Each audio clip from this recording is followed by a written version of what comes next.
실제로 겪은 실화를 바탕으로 한 검통 공포라디오.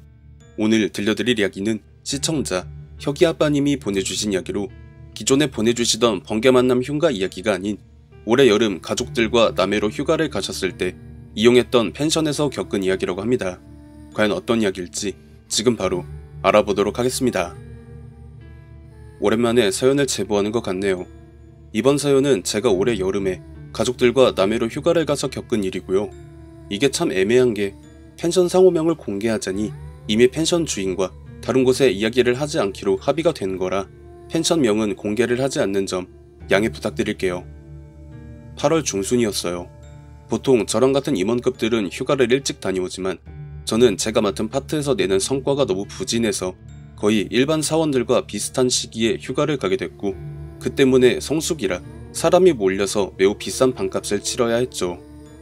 그나마도 첫째 혁이와 둘째의 키가 저만큼 커져버린 상황이라 모텔이나 민박집을 잡기도 모양새가 이상해서 나름 널찍한 펜션으로 방을 잡으면서 시작부터 그닥 기분이 좋은 휴가가 되지 못할 것을 직감했지만 따로 내색을 하진 않았습니다. 그렇게 펜션에 도착해서 짐을 풀고 아이들은 1층에 있는 방에 한 명씩 쓰게 했고, 저와 와이프가 2층에 있는 넓은 방을 쓰기로 하고 관광 명소를 들러 사진도 찍고 신나게 놀다 보니 어느새 울상이었던 아이들도 잘 웃고 잘 놀고 하는 모습을 보면서 마음속에 있었던 응어리가 조금씩 풀어졌고, 밤엔 숙소로 돌아와서 바베큐 파티도 하면서 즐겁게 첫날을 보내고 와이프와 잠자리에 들었습니다.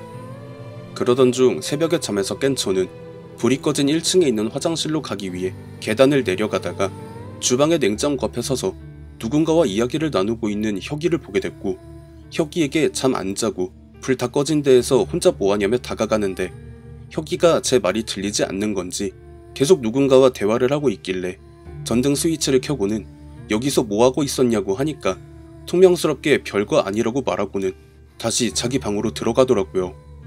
아이에게 목류병 같은 게 있었던 건가, 아니면 지난번 그 일 때문에 영안이 트인 것 때문에 이 세상의 것이 아닌 다른 것과 대화를 나눈 건가 심란한 마음에 냉장고를 열어 캔맥주 3캔을 연달아 들이붓고 있는데 갑자기 제가 켜놓은 1층의 불이 꺼지더라고요.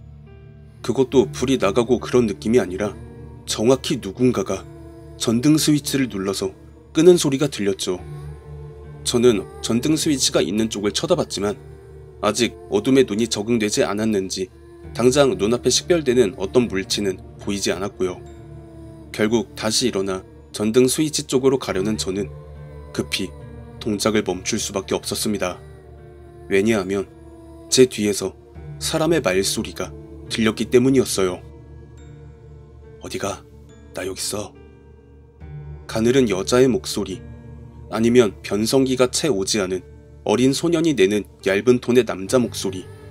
저는 뒤를 돌아보고 싶었지만 왠지 모르게 입을 다물고 멈춰있는 그 자세에서 미세한 움직임조차 낼 수 없었고, 그렇게 점점 식은땀이 등줄기를 타고 흘러내리는데 다시 제 뒤에서 말소리가 들려왔습니다.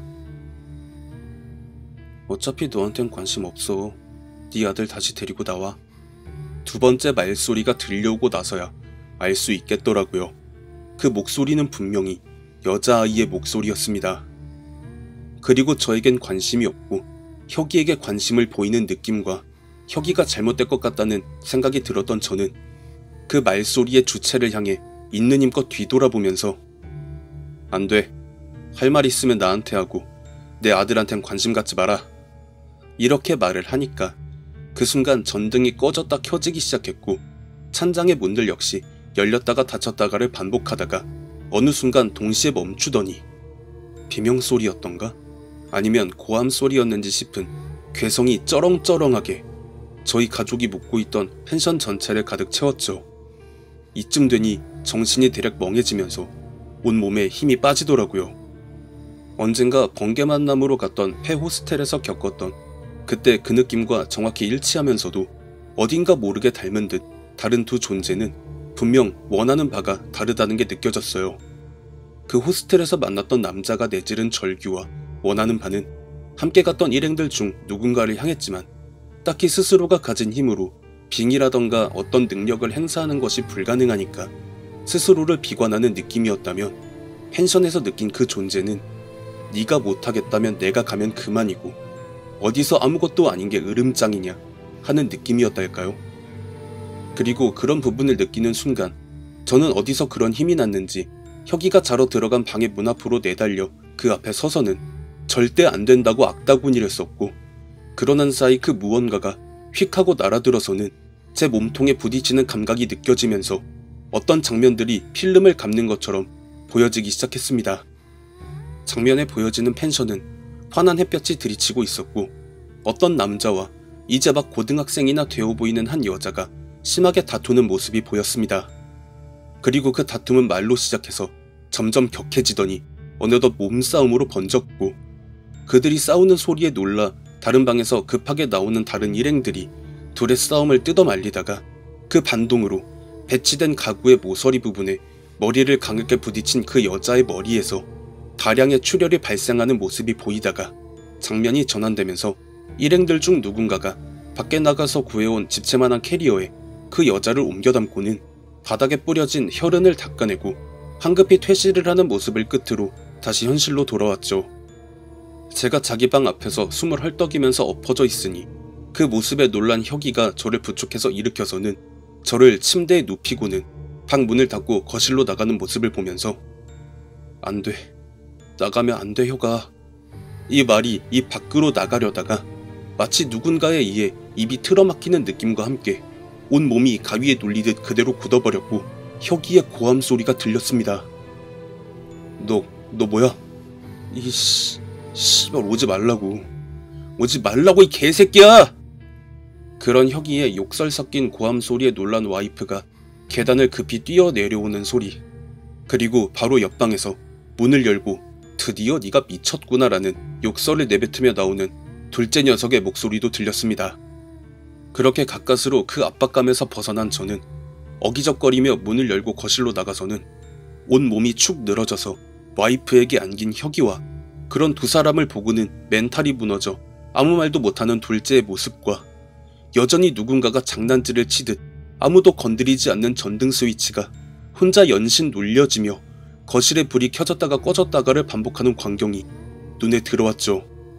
예전에 검통님의 소개로 꽃선녀님을 찾아뵈서 모종의 사건을 계기로 아기 때 다친 영안이 다시 트여버린 혁이의 문제로 상담을 받고 나오는 길에 꽃선녀님께서 혹시나 혁이가 빙의를 당하거나 당할 위험에 처하게 되면 사용하시라고 저에게 내어주신 부적을 가방 안에 넣어두었던 것이 생각이 난 저는 재빨리 2층으로 올라가서 가방 안 어딘가에 넣어둔 부적을 미친 사람처럼 찾아댔고, 정말 다행히도 아직 가방 안에 있었던 그 부적을 들고 계단을 허겁지겁 내려가는 그 사이 1층 거실에서 와이프의 날카로운 비명소리가 들려서 내려가는 중간에 거실 쪽을 보니까 혁이가 TV 바로 옆에 놓여진 무릎 정도까지 오는 높이의 수납장에 머리를 쉴 새 없이 내려찍고 있는 모습에 그대로 내달려서 혁이의 양팔을 붙잡고 저에게 붙잡혀 바둥거리며 저항하는 혁이의 명치에 꽃선녀님께 받은 부적을 붙이니까 이제는 아예 발광을 하면서 같이 놀자며 같이 가자 거의 눈이 뒤집혀서 일정한 톤으로 저 말을 반복해대는 통에 저는 차라리 날 데리고 가라고 울다시피 절규를 하면서 나머지 부적을 몸 이곳저곳에 붙이자 기운이 다 했는지 혁이의 몸이 다시금 힘이 빠지며 늘어지더라고요. 저는 혹시나 혁이가 잘못되었나 싶어 유심히 관찰했고 다행히도 숨을 쉬는 모습을 보며 안도의 한숨을 내뱉었습니다. 그리고 이게 저도 잘은 모르겠는데 몸의 주도권을 빼앗긴 혁이가 나름대로 그 여자에게 저항을 했었던 건지 제가 본 것만 해도 대여섯 번을 그 날카로운 모서리에 갖다 박았는데도 상처가 얕더라고요. 그냥 살짝 패여서 살점의 일부만 도려내진 정도에 그치는 상태였어요. 그 사이에 전화를 받고 온 구급대원분들이 이 정도면 굳이 병원으로 이송을 갈 정도까진 아니라며 간단히 처치만 해주시고 날이 밝으면 인근 병원에 내원해서 치료를 받으라고 하시곤 돌아가셨죠. 그렇게 저와 와이프는 남은 시간을 뜬 눈으로 지새우다가 날이 밝자마자 급히 퇴실을 하고 꽃선녀님을 찾아뵙고 사정을 설명해서 그날 잡힌 예약을 전부 스킵하고 혁이에게 빙의된 그 여자를 떼어낼 순 있었지만 근본적으로 혁이가 태어날 적부터 몸이 약했던 탓에 작정하고 달려드는 영가들을 막아내기가 쉽지 않다고 하시면서 영안이 자연적으로 다치기 전까진 반드시 평생 몸에 지니고 다녀야 한다며 퇴귀의 역할을 하는 키링 하나를 내어주셨습니다. 그리고 그 키링을 내 목숨처럼 여기고 지니고 다니라며 혁이에게 쥐어준 다음에야 비로소 마음을 놓을 수 있었고요. 그렇게 혁이의 일을 처리한 저는 그 다음으로 그날 묵었던 그 펜션을 찾아가서 사회적으로 공론화시키기 전에 제대로 털어놓으라며 펜션 주인을 압박했습니다. 그러자 펜션 주인은 우물쭈물하면서 이야기를 털어놓았죠.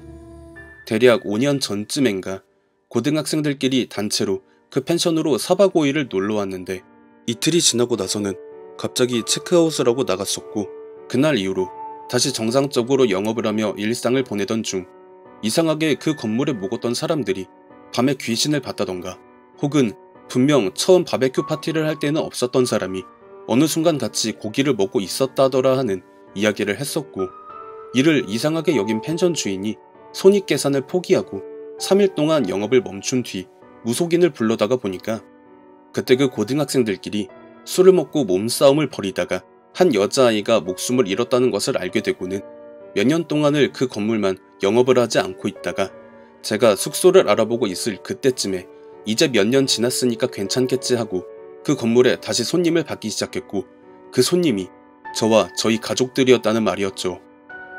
그리고 이를 녹음을 한 저는 내 아들이 그날 밤에 어떤 일을 겪었는지 아냐면서 사회적으로 매장을 시켜버리겠다고 화를 냈지만, 다르게 생각해보면 결국 그 펜션 주인분도 사람이고 자영업으로 생계를 유지하는 입장이니 조건을 내걸었습니다.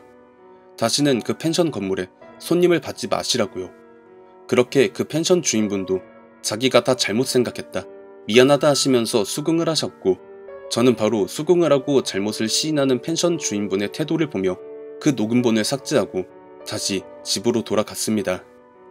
물론 그 펜션 주인분이 그 건물에 다시 손님을 받고 있는지는 누이도 매부도 모르는 부분이며, 설령 다시 손님을 받고 있다고 해도 이미 녹음본을 삭제해버린 마당에 이를 공론화시킬 명분도 없기에 그저 그 펜션 주인분의 양심에 온전히 맡길 수밖에 없겠지만요.